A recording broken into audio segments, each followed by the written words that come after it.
ng biyahe. Mahalaga, nakarating. Ganda rito, hindi lang puro bukid ang makikita mo. Pabili po. Pabili po. Anong pabili mo? Ka ba ako tindero sa'yo? Opo. Hindi ko gusto tabas ng dila nitong batang to. Pabili po ng isang soft drinks tapos isang yelo. Wala nga, hindi nga tindahan to. Ano ba? Brad, pasensya ka na dito sa anak ko at bago salta na sa Maynila eh. Ano ba si Don King habang buhay? Pakisabi, nandito yung kuya niya. Kuya?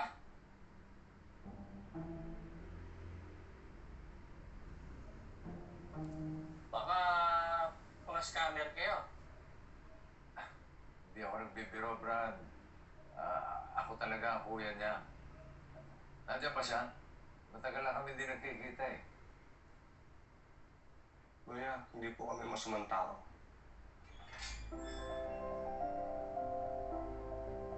Welcome to Forever Resort. Pag dito ka, mag-forever. Welcome, forever and never. Galing mo ah. Nando! Si Ronimo! Kayo pa pala yan, sir. Kumusta po kayo? Sandali. Eh, Ano yan? Sino yan? Hindi. Kapatid ni si Sir Don? Oo, kapatid ni Sir Don. May kapatid pala si Sir Don? Ba't di mo sinabi? Bakit di mo sinabi sa akin? Bakit sasabihin ko sa'yo? Ba tayo? Anak ko nga palang bunso, si Marlon. Magandang araw po.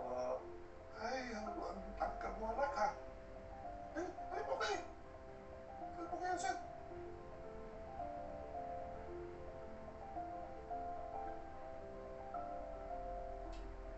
Akin na pinagbago ng resort na ito.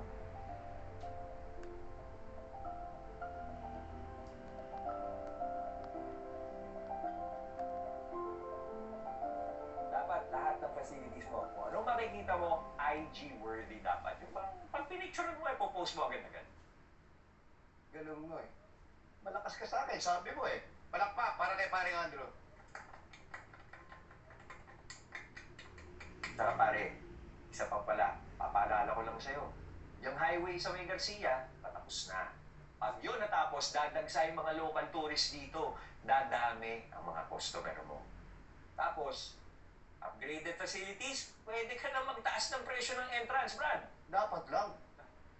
Ang galing mo. Palakpak ulit para kay paring Andrew. At para sa'yo, pare, tagay